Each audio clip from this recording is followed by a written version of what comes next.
Bismillah, Alhamdulillah, wassalatu wassalamu ala Rasulillah Muhammad ibn Abdillah wa ala alihi wa sahbihi wa man tabi'ahu wa mawalah wa la hawla wa la quwata illa billah amma ba'd. Para asatid wal ustadzat, para alim ulama, tokoh masyarakat, hadirin wal hadirat rahimakumullah. Hayyikum bitahiyatil Islam. Assalamualaikum warahmatullahi wabarakatuh.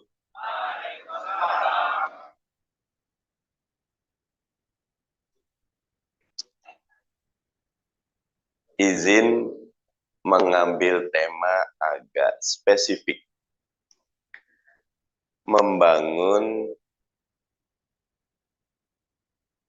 akhlak sebagai prajurit.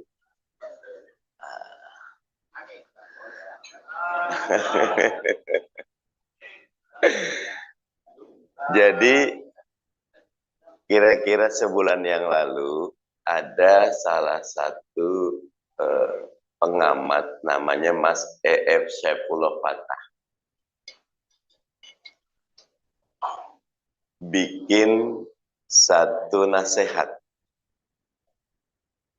dan analisa yang dia sebut dengan Amin Rais Syndrome. Ini cerita tentang seorang tokoh besar di masa awal reformasi yang disebut sebagai Bapak Reformasi. Alhamdulillah masih hidup dan masih komitmen konsisten, namanya Profesor Amin Rais. Jadi ketika itu tokoh yang paling bersinar dan paling banyak diikuti media, kalau pertemuan penuh terus, namanya Pak Amin. Tapi ketika ikut Pilpres, semua kebesaran itu tidak terwujud di TPS. Beliau cuma dapat 14%, ada di peringkat keempat. Tingkat 1-2-nya ada Pak SBY, Bu Mega, macam-macam. Jadi tokoh yang sangat fenomenal disebut Bapak Reformasi, tapi ketika masuk ke dalam kontestasi suaranya kalau bahasa anak galur itu jeblok gitu. Jeblok. Nah, Mas E.F. Saifullah Fatah mengatakan ini fenomena Amin Rais Syndrome. Minta maaf kepada Prof. Amin ya. Cuma saya ngutip Mas F saja. Intinya adalah ternyata semua kebesaran yang nampak di lapangan, kalau kemanapun penuh orang, kalau ke media dikutip kemana-mana, itu tidak menjadi jaminan pada saat hari H rakyat Indonesia yang sangat beragam dari Sabang sampai Merauke, dari perkotaan sampai pedesaan, dari petani, nelayan, sampai kepada buruh dan petugas perkantoran, itu bisa dikonsolidasi suaranya. Karena ada catatan nih, yang berkumpul itu bukan barisan, tetapi kerumunan. Saya ulang ya. Yang berkumpul adalah kerumunan, bukan barisan.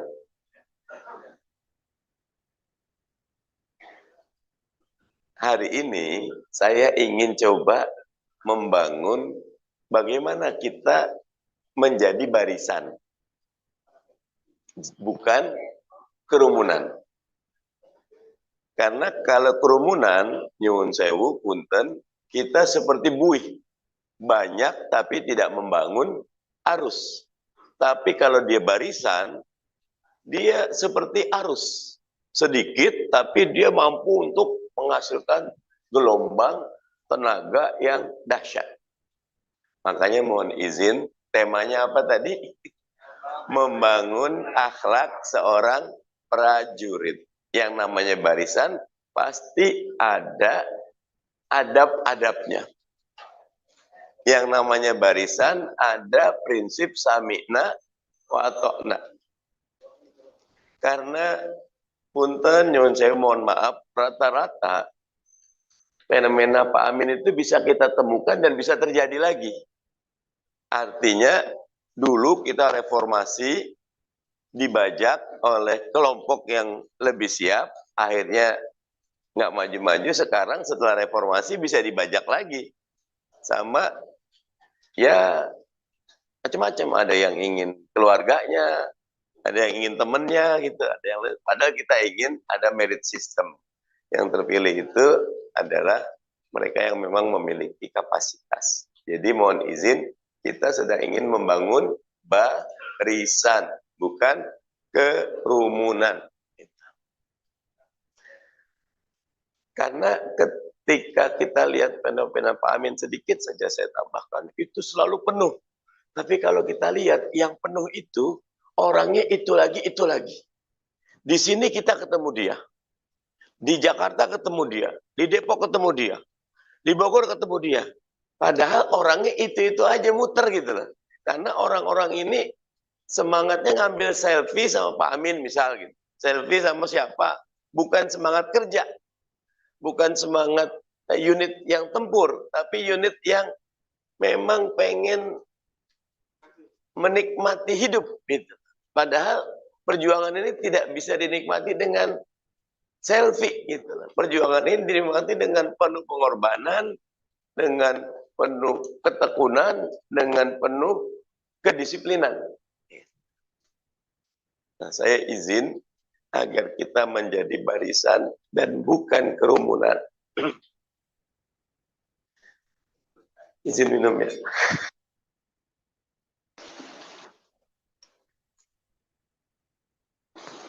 Sekarang ini zamannya maulid, sehari bisa 2 kali gitu maulid.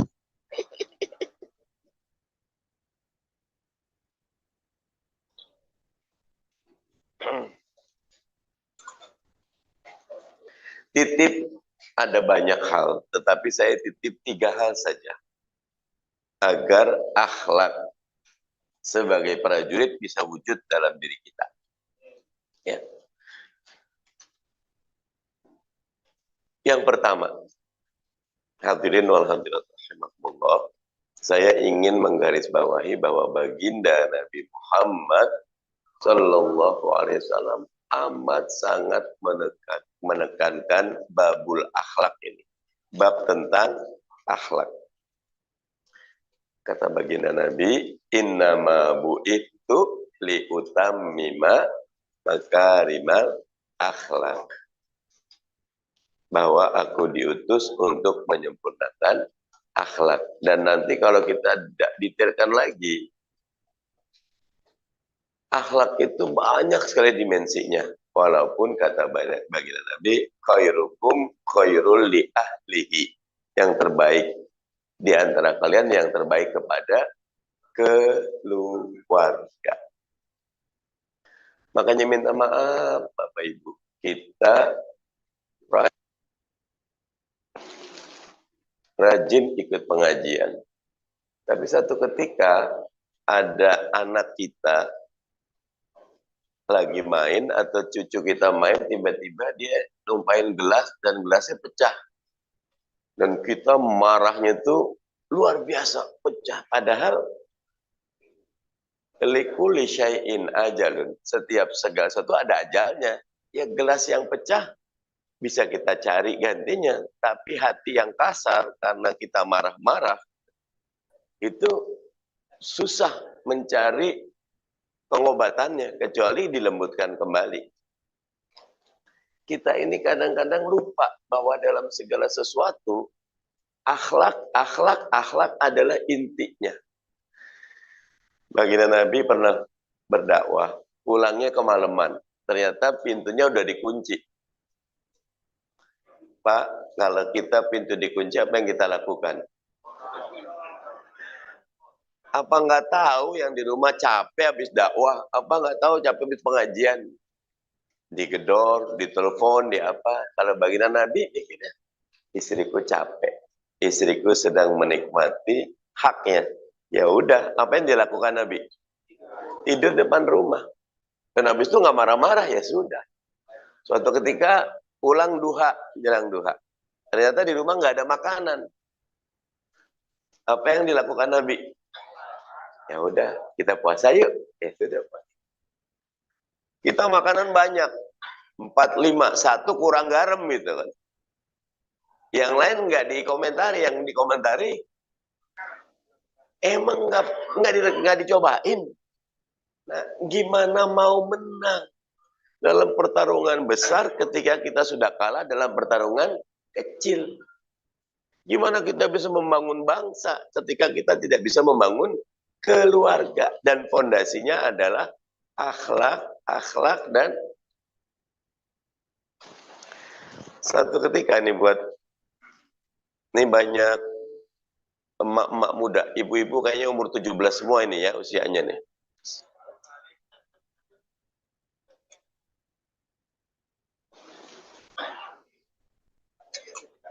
Kalau bapak-bapak umur 16 semua ini. Saya khawatir kitanya sibuk di masjid, sementara anak cucu kita lagi sibuk di tempat yang lain. Ya kenapa? Kita doakan. Kalau akhlak kita baik, mereka akan kumpul di masjid. Jadi suatu ketika ada sahabiah. Nabi itu sahabat perempuan lagi gendong anak. Ketemu Nabi. Nabi ingin mendoakan. Diambil digendong. Lagi digendong Nabi, tiba-tiba pipis. Dulu kan nggak ada pempes kan. Ibunya kaget, yang dikencingin bukan kita. Yang dipipisin baginda Nabi Muhammad Sallallahu Alaihi Wasallam. Jadi cepet-cepet tuh diambil. Kata Nabi, baju yang kotor bisa dicuci, tetapi hati yang kasar karena perilaku kita lama hilangnya. Hadirin, titip kita nggak bisa jadi barisan kecuali kita membangun akhlak dahulu. Kita susah menjadi kekuatan kalau kita tidak dekat sama Allah. Gimana kita dekat sama Allah, ternyata perilaku kita nyebelin Allah. Nyebelin tuh, jazakumullah khairan katsira. Ini udah ada enak. Kasih ya.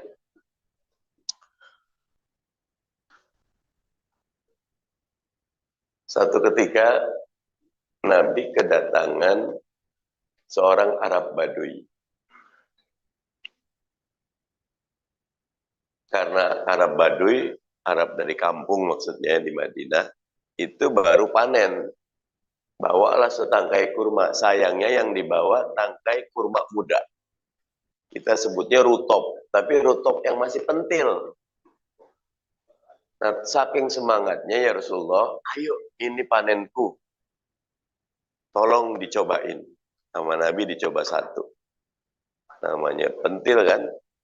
Wajahnya Nabi, kalau bahasa orang Betawi, romannya Nabi tuh enak banget gitu kan. Sampai lagi ya Rasulullah, sama Nabi lagi sampai 7-7-nya habis. Waduh, girang sekali. 7 butir makanan 7 butir kurmanya dimakan oleh baginda Nabi Muhammad. Dipeluk Nabi, pulang bahagia, pulang dengan bahagia. Sahabat yang kumpul, ya Rasulullah, tumben biasanya bagi-bagi gitu. Nabi itu selalu kalau makan otek dikit, sisanya buat sahabat. Selain karena sahabat nyari berkahnya, makanan Nabi itu juga ya senasib sepenanggungan. Kata Nabi, ketika aku makan rasanya pahit dan kecut, minta ampun. Namanya kurma pentil bahasanya. Aku khawatir kalau aku kasih ke kamu, pas kamu makan, air muka kamu berubah, dia akan kecewa. Jadi biarkan aku yang makan semuanya. Dengan wajah Nabi tetap wajah bahagia. Itu adalah Akhlak itu syarat kita membangun barisan. Mana sih nih? Maulid berantakan ini. Gimana maulid ini lampunya nggak terang gimana? Dulu gitu loh. Gimana bisa membangun barisan kalau kita kerjanya komplain terus padahal yang bikin itu sampai jam 2 gitu. Boro-boro kita apresiasi, kita terbentuk barisan nggak? Nggak ada, adanya ghil. Rabbana wa li ikhwanina alladziina sabaquna bil iman wa la taj'al fi qulubina ghil. Jangan jadikan dalam di hati kami ada rasa ghil, rasa nggak enak sama. Karena inna fil jasadi al mudghah fa idza fasadat kullu amalu fa idza saluhat kullu fa fasad. Dalam diri manusia itu ada segumpal daging, darah, ataupun hati yang kalau baik-baik semuanya, kalau buruk, buruk semua. Jadi, babul akhlak ini nomor 1. Salah satu akhlak yang ditanamkan oleh saudara kita, para pejuang Palestina itu, mereka kan salah satu pejuang Hamas namanya Izzuddin Al-Qassam tuh ya. Itu mereka nggak pernah menampakkan wajahnya selalu ditutup. Dalam rangka apa? Untuk menekan ujub riya takabur itu. Karena mereka dari awal memang disiapkan jadi pasukan Kopassus yang tidak boleh tampil semata-mata lillahi ta'ala, udah. Khawatir kalau tampil masuk wah petantang petenteng kayak Intel Melayu, gue Intel nih. Nah, Intel bilang-bilang gitu kan. Saya baru ketemu nih sama Mas Anies. Saya baru nemenin nunggu sibuk cerita. Jangan. Itu bukan mau menang. Itu bukan akhlak. Akhlak yang baik ketemu siapapun ya udah itu. Makin banyak kita cerita, makin baik atau makin buruk? Makin buruk. Jaga kemenanganmu bil kitman. Ya, jaga kemenanganmu dengan bil kitman. Kitman itu menyimpan rahasia. Artinya tidak semua yang kita ucap, ketahui, kita buka. Jangan. Ada saatnya dibuka, ada saatnya nggak dibuka, ada saatnya ada orang yang perlu tahu, ada saatnya orang yang nggak perlu tahu. Tapi itu semua berantakan kalau dalam diri kita tidak ada akhlak, tidak ada adab. Makanya tenang. Apa Bapak Ibu? Syarat pertama kita bikin barisan ada akhlakul karimah. Harus ada akhlak. Kalau nggak ada akhlak, capek berkumpul dengan orang yang tidak berakhlak itu. Bukan kita makin rapat, makin berantem terus ini. Makin rapat, makin beda terus ini. Kenapa? Karena syarat rapat nomor 1-nya masing-masing bersih hatinya, masing-masing jaga adabnya, tidak suuzon tapi banyak husnuzon, tidak kritik tapi banyak apresiasi, belum tercapai. Dititip, biar kita jadi barisan, kita harus memiliki. Dan akhlak ini, kenapa Nabi bilang, aku diutus cuma untuk menyempurnakan akhlak, berat.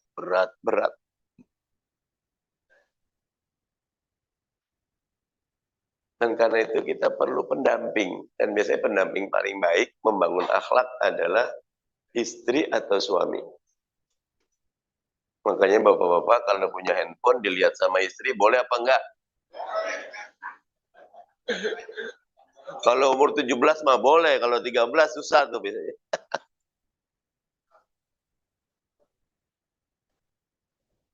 Biasakan suami istri itu adalah dua pasukan yang saling jaga untuk mencari ridho Allah Subhanahu wa taala.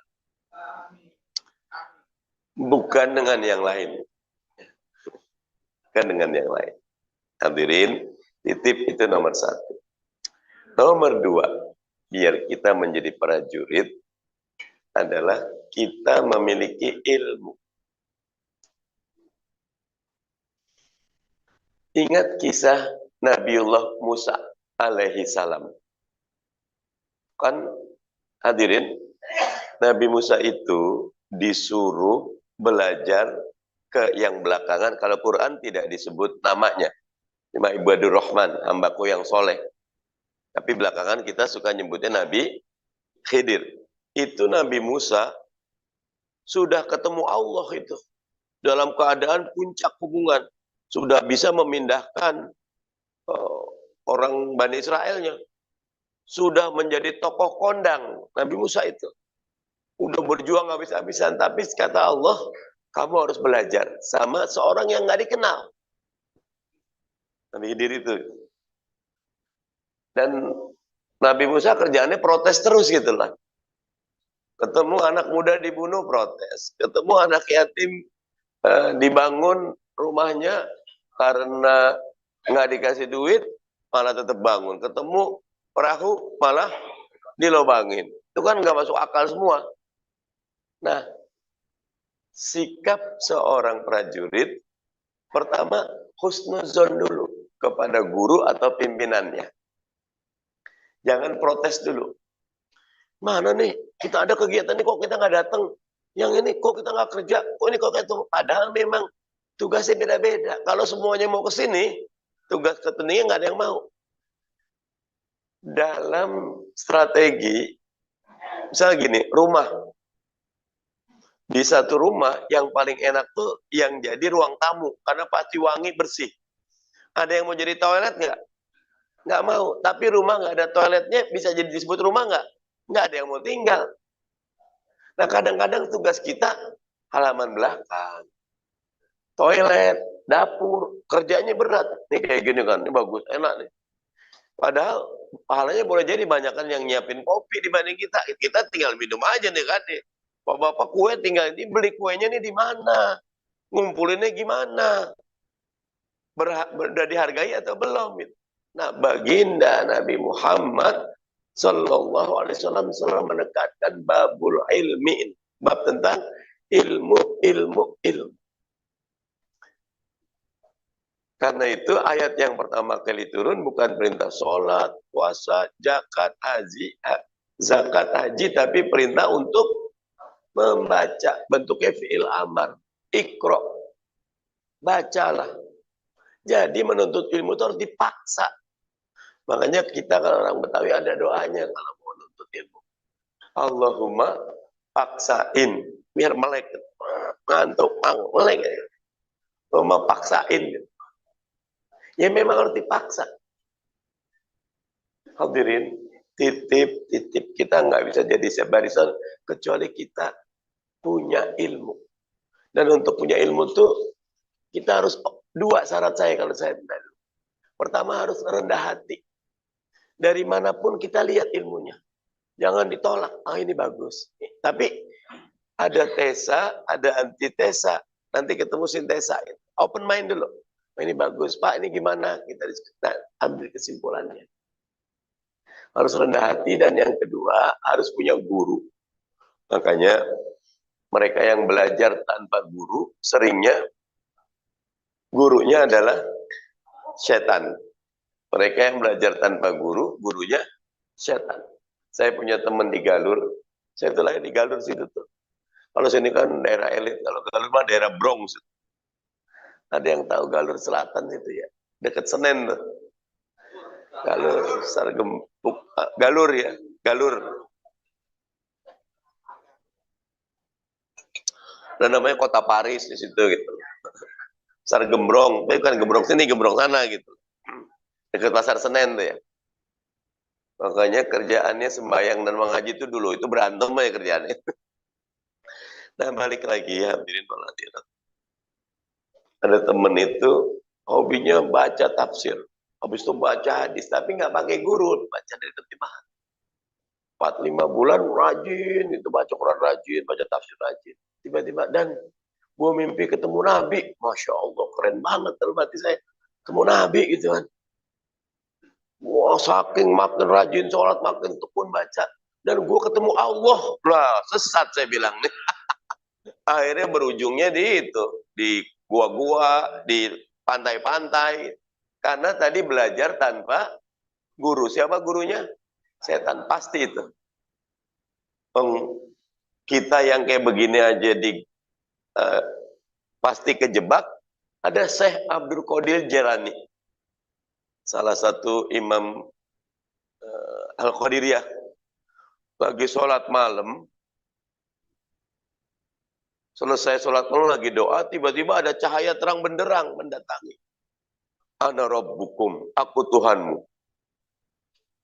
Mulai hari ini aku halalkan yang haram untukmu. Weh, jadi nabi kan itu loh. Langsung, pergi engkau setan. Kalau orang ngerti itu tahu, pasti tahu itu adalah setan. Tapi kalau nggak ngerti, wah jadi nabi saya. Bilang, repot. Jadilah. Ada Ahmadiyah, ada macam-macam gitu loh. Karena tadi, berguru tanpa, makanya titip, harus berguru, harus pakai ilmu. Siapa gurunya? Kita cari. Orang waro, zuhud, takwa, alim. Salah. Jadi, karena titip. Kalau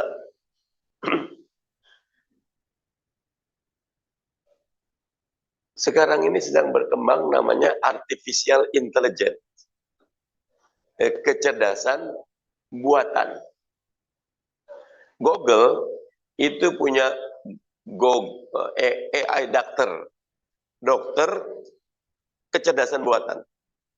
Ketika dikasih, ada mungkin di sini ada beberapa dokter yang radiologi gitu loh. 150 hasil ronsenan pasien dikasih ke AI dokter sama dikasih ke dokter spesialis radiologi, analisanya AI dokter lebih akurat ketimbang ini radiologi. Nanti akan ada AI police, polisi yang artificial intelligence kayak robot. Kalau sekarang Bapak Ibu untuk mendeteksi seseorang itu bohong atau tidak, masih pakai teknologi kuno, namanya lie detector yang pakai. Karena kalau orang bohong tuh pasti denyut nadinya kan.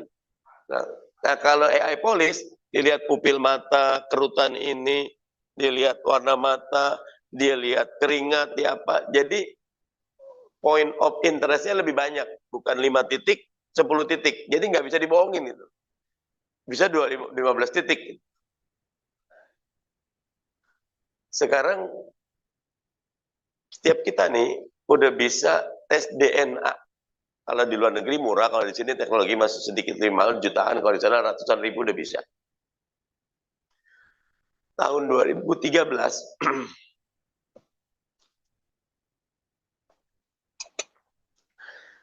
tahun 2013 ada seorang artis namanya Angelina Jolie. Orang barat lah, Hollywood terkenal. Itu melakukan apa, ibu-ibu kalau dia buang payudara, vasektomi, dia membuang payudaranya. Saat itu tidak ada sakit apapun dia. Tapi hasil DNA-nya 67% orang dengan DNA seperti ini akan kena kanker payudara.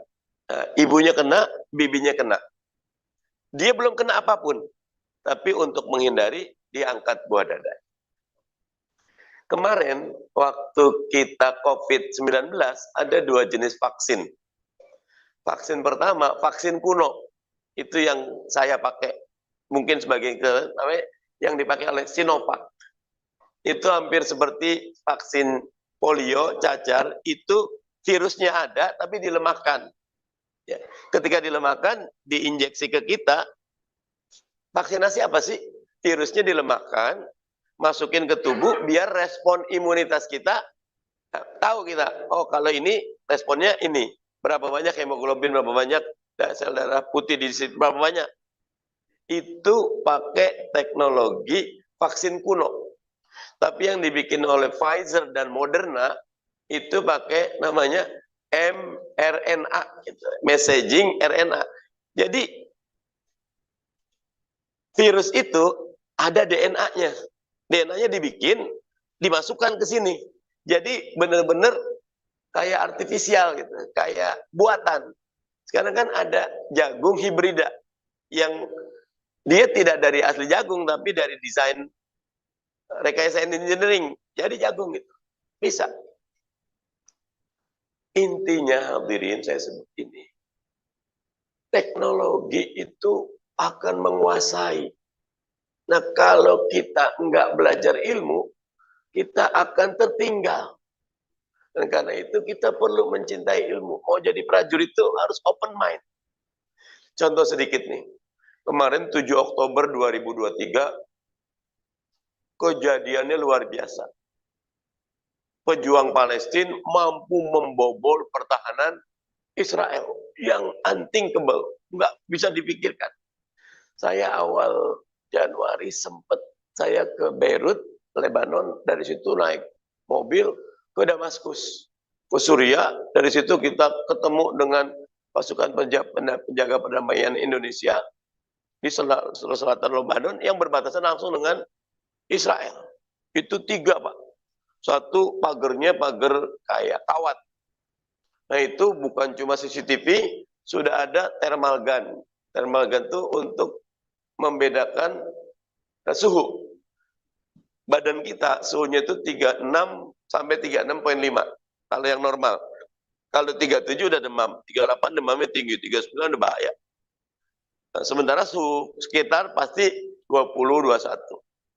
Kita bisa nggak kelihatan CCTV karena nyamar, tapi kelihatan tuh gerakan kita dari perbedaan suhu. Langsung tuh sinar lasernya akan nyerang kita. Sesudah pagar dari besi, kawat, ada pagar tebalnya tinggi, udah senjata semua. Di baliknya ada barak. Itu yang bisa ditembus oleh pasukan pejuang Palestina saat 7 Oktober itu. Dan saya baca gimana itu jadi kajian para pakar intelijen dunia. Israel bisa ditembus semudah itu gimana? Ternyata tidak semudah itu. Sepinter itu pejuang Palestina. Rata-rata pejuang Palestina pakai handphonenya tidak berbasis Android, tidak berbasis iOS. Karena kalau basis Android, iOS, produk mereka kan, langsung datanya dapat. Mereka pakai handphone Cina, namanya Huawei. Huawei ini beda sama, kan Cina ada Oppo, ada Vivo. Kalau itu terpakai Android. Kalau pakai Android, semua data kita sebetulnya udah diambil sama mereka.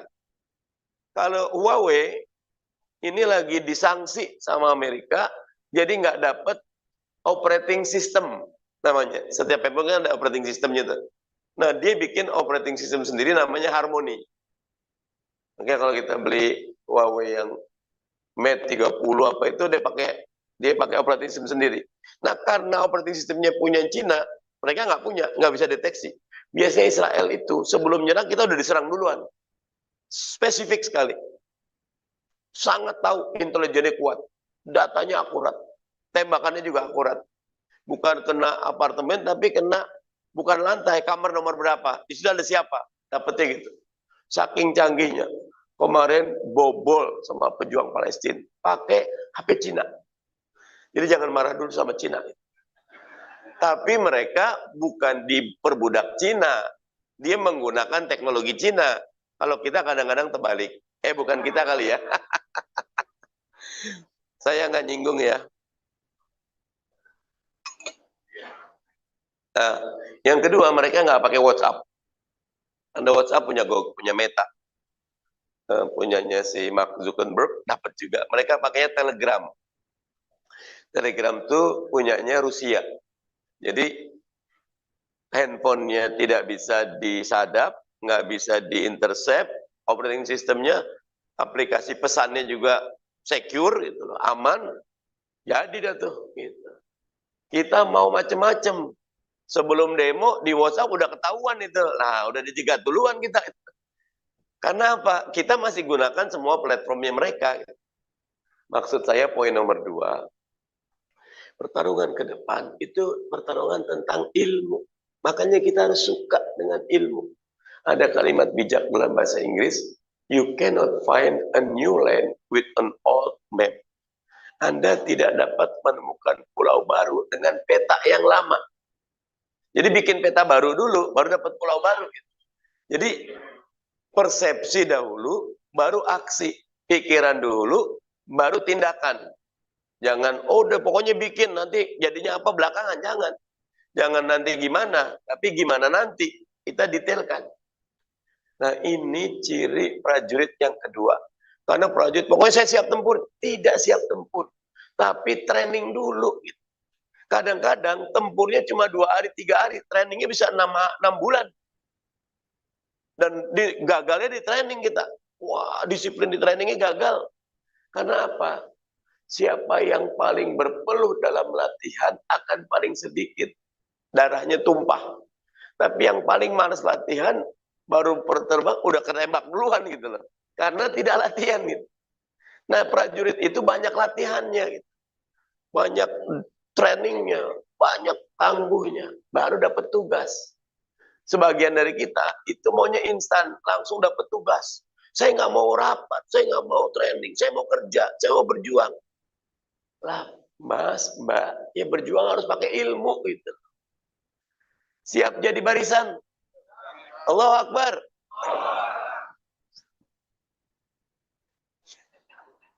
Itu belakangan. Nomor 1 apa tadi Bapak Ibu? Akhlak. Nomor 2, ilmu. Ilmu. Nah, terakhir nomor 3, saya menyebutnya dengan gini, amal yang berkualitas. Allah mengingatkan kita, alladzi khalaqal mauta wal hayata liyabluwakum ayyukum ahsanu amala. Allah menciptakan kematian dan kehidupan untuk mengetahui siapa yang lebih baik amalnya. Atau hadirin wal hadirat, ayo. Hidup cuma sekali. Jangan beramal separuh-separuh. Jangan beramal asal-asal. Lakukan yang terbaik. Sholat yang terbaik. Di rumah yang terbaik. Infak yang terbaik. Dan untuk menjadi yang terbaik itu biasanya nggak sekali-sekali. Dalam bahasa Inggris ada disebut practice makes perfect. Latihan itu membuat kita sempurna. Ada sopir gajinya 2 juta sebulan. Tapi ada sopir gajinya 2 juta dolar sebulan. Yang satu 2 juta rupiah, yang satu 2 juta dolar. Yang satu sopir angkot, yang satu sopir mobil F1, Formula One. Yang ngebutnya bisa 300-400 km per jam. Kenapa? Yang satu profesional dan latihannya terus menerus. Yang satu SIM-nya nembak, dapat gitu kan, yang penting bawa gitu kan. Saya minta maaf tidak nyalahin yang sopir angkot ya, angkot tuh luar biasa. Tapi maksud saya, sama-sama pekerjaannya, kualitasnya beda, hasilnya beda nggak? Beda. Makanya latihan, disiplin, ulangi sholat nih. Kita harus perbaiki sholat kita. Gimana rukunya, sujud sempurnanya, gimana khusyuknya, gimana kefahamannya, gimana nikmatnya. Boleh jadi 20 tahun sholat kita belum kerasa nikmat. Tahun ke-30 dengan banyak doa itu. Ternyata sholat itu nikmat. Ketika sholat nikmat, kita pengen lebih banyak lagi sholat. Karena sholat satu ibadah yang hampir nggak ada batas itu sholat. Nah, sholat nawafil, sholat sunat itu, sholat wudhu aja ada, sholat hajat ada, sholat duha bisa 8 rakaat, sholat tahajud bisa berapa rakaat, tahiyat masjid bisa berapa rakaat. Nanti sholat, saya sukai sholat hajat. Kalau anak kita berapa ya, satu anak satu sholat. Udah nikmati sholat, doain anak. Kan anak kita harus dijaga sama Allah. Hadirin, titip nomor 3, amal yang berkualitas. Gak bisa amal asal-asalan. Apalagi kalau yang dihadapi pemilik kekuasaan atau pemegang otoritas yang Mahkamah Konstitusi katanya disebut jadi mahkamah keluarga. Ada yang nyebut ya, bukan saya ya. Saya tadi bilang ada yang nyebut. 2 malam yang lalu saya diminta di Kompas TV bareng Gus Romi sama Bang Ada Habib sama Dep. Gus Romi itu cukup dari P3 ya. Dia bilang, nepotisme itu asal katanya nepos. Nepos dalam bahasa Inggris itu nephew. Nephew itu ponakan. Jadi nepotisme dengan ponakan sama katanya. Wah, saya bilang, oh, habis sudah. Itu mau maksain mau apa nanti tanya sama Romi. Nah, titip 3 hal saja. Apa yang pertama Bapak Ibu? Akhlak. Apa yang kedua?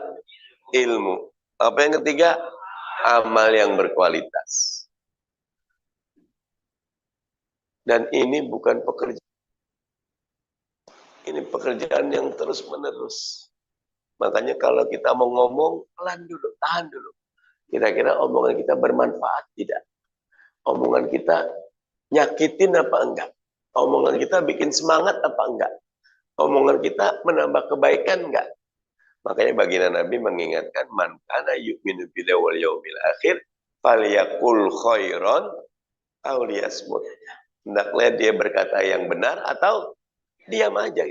Kayaknya kalau ngomong lebih buruk, diam aja. Ada namanya fikih sukutiyah. Sukut itu kan diam. Fikih diam. Kadang-kadang diam lebih baik ketimbang ngomong. Bagi para ulama, kalau ngomong tuh mereka hati-hati. Tapi ketika ngomong, bobotnya itu menggetarkan. Kaulan takila. Karena lebih dekat sama Allah, kalimatnya lebih berkesan, lebih bermakna. Sementara yang satu ngomongnya nggak berhenti-berhenti, tapi bikin kesel. Sayang. Sayang. Sayang. Titip bab akhlak. Saya tambah satu lagi, hadis baginda Nabi Muhammad sallallahu alaihi wasallam ketika beliau mengatakan ad-dinul muamalah. Agama itu urusan muamalah. Muamalah apa sih? Hubungan. Hubungan nih, saya sama ini. Ada nggak buat Anda? Saya punya tanggung jawab nih. Harus habis. Kalau nggak habis, saya akan kena catatan. Karena bisa jadi innal mubadirina kanu ikhwana syayatin. Hanya harus dihabisin. Kalau ini mudah-mudahan nanti bisa dibawa pulang nih kalau nggak habis itu. Saya tuh kalau bawa keluarga, istri pesen, anak pesen. Saya nggak pesen itu. Karena suka banyak sisa kan. Udah gitu. Karena kalau saya pesen, perut saya kembung ini, aduh pada sisa semua, udah gitu. Nah kadang-kadang itu bab akhlak juga itu. Sabar dulu, sabar dulu, sabar dulu, sabar dulu. Kita di toilet, pipis atau pup, toiletnya nggak bersih. Aduh, sesudah kita itu, orang yang sesudah kita, aduh ini siapa nih? Disalahin pengurus masjidnya, padahal pengurus masjid udah bagus. Kita yang salah. Gitu. Jangan timbulkan kesan yang buruk karena segala hal itu ad-dinul muamalah, agama itu urusan muamalah, urusan akhlak, urusan hubungan. Nah, yang kedua titip, ayo bangun keilmuan. Cari ilmu-ilmu yang bermanfaat. Saya tuh suka baca buku namanya Noval Yuwah Hariri. Orang Yahudi, tinggalnya di Israel, tapi penulis dan sejarawan paling terkemuka sekarang, Noval Yuwah Hariri. Walaupun saya bingung, kepada suamiku, dia lelaki tapi punya suami. Tapi ilmunya bagus, tetap saya baca, karena bukunya best selling. Maksudnya belajar tentang sejarah tuh, dia tuh kalau kita suka lucu belajar sejarah tentang masa lalu, tidak. Sejarah itu untuk memprediksi masa depan. Dan dia bisa memprediksi masa depan dengan sejarahnya. Karena detailnya udah kita baca. Kadang-kadang kalau itu tidak jadi guru, tapi diambil ilmunya. Artinya apa? Namanya pelajaran ilmu dari manapun kita ambil. Jangan kita tertutup. Yang penting kita bisa saring. Hadirin titip. Ke depan kalau kita tidak jadi barisan, kita akan kalah. Ke depan kalau kita tidak membangun akhlak, akan capek. Berkumpulnya bukannya jernih tapi keruh. Kalau kita tidak membangun ilmu, kita akan kalah dengan mereka yang punya ilmu. Kalau kita tidak membangun akhlak yang berkualitas, kita nanti akan beda cuma 2 detik kalah. Atau beda cuma 2 suara, kita kalah. Dalam politik itu ada adagium, there is no second place in politik. Nggak ada tempat kedua di politik. Karena yang kedua nggak dapat apa-apa. Cuma beda 2 suara, yang dilantik, yang nomor 1 apa? Yang lebih banyak, yang lebih sedikit? Banyak. Yang lebih sedikit cuma beda suara, nggak dapat apa-apa. Nggak bisa paroan lah, kan cuma beda 2 suaranya kan. Nggak ada. Ada yang beda atu gitu.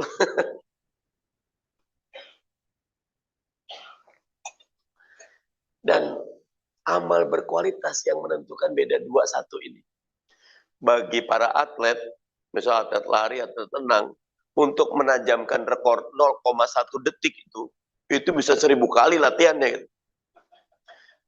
Kita baru 10 aja udah berhenti ya, makanya nggak jagain, nggak pernah punya rekor kita itu.